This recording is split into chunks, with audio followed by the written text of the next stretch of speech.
पालखी नृत्य स्पर्धेत निनावी देवी पथकाने मारली बाजी.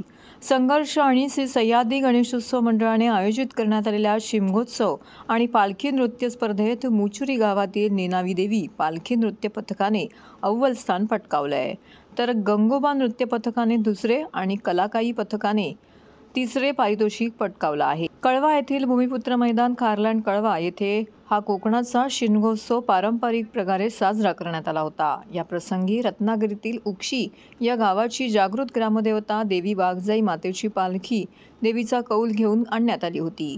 या अनुषंगाने आयोजित केलेल्या पालखी नृत्य स्पर्धेत श्री देवी वाघजाई पालखी नृत्य पथक उक्षी, ओम केदारेश्वर पालखी नृत्य पथक चिंचवाडी, आई निनावी देवी पालखी नृत्य पथक मुचुरी, पद्मावती माघार ताम्हणे गृहागर, जय त्रिमुख मठ लांजा, श्री देव गंगोबा पालखी नृत्य पथक करंबेळे संगमेश्वर, साडवली श्री देवी वाघजाई साडवली संगमेश्वर, येवगाव चिपळूण, कुशिवडे काळकाई चिपळूण, नागेश्वर रत्नागिरी या पथकांनी भाग घेतला होता. या कार्यक्रमात राष्ट्रवादी काँग्रेस पक्ष शरदचंद्र पवारचे राष्ट्रीय सरचिटणीस डॉक्टर जितेंद्र आव्हाड यांनी भेट देऊन पालखी नृत्यात सहभाग घेतला.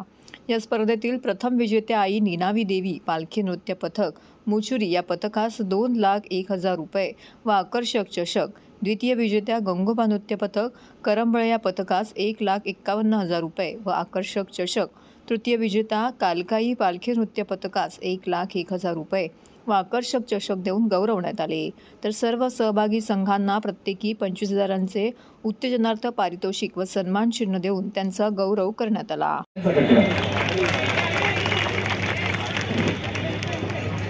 शिमगोत्सवानिमित्त जमलेल्या माझ्या बंधू भगिनींनो, कोकणातून आलेल्या सगळ्या संघांचं, संघातील सहभागी माझे बांधव आणि इथे उपस्थित असलेला माझा तरुण वर्ग, पहिल्यांदा तुम्हाला या स्टेडियममध्ये स्वागत करतो. हे स्टेडियम नाही आहे, हे कृत्रिम स्टेडियम उभारलं गेले तुमच्या सोयीसाठी. आणि मी आल्यावर बघितलं सर कुठे माते बिती उडताना दिसत नाही. बघितलं तर सगळीकडे एकदम व्यवस्थित करून घेतले अरविंद मोदींनी. हा शिमगोत्सव सुरुवात अरविंदने केली. अरविंदने पहिल्यांदा येऊन मला सांगितलं की आपण विचारूया गावकऱ्यांना, आणि गावकरी मग देवीकडे काय गारणं गातील, आणि जर ते गारणं देवीने मान्य केलं तर मग पालखी आपल्याला आणता येईल. आता या गोष्टीला जवळजवळ 10-12 वर्ष झाली. हे सगळं मला नाविन्यपूर्ण होतं.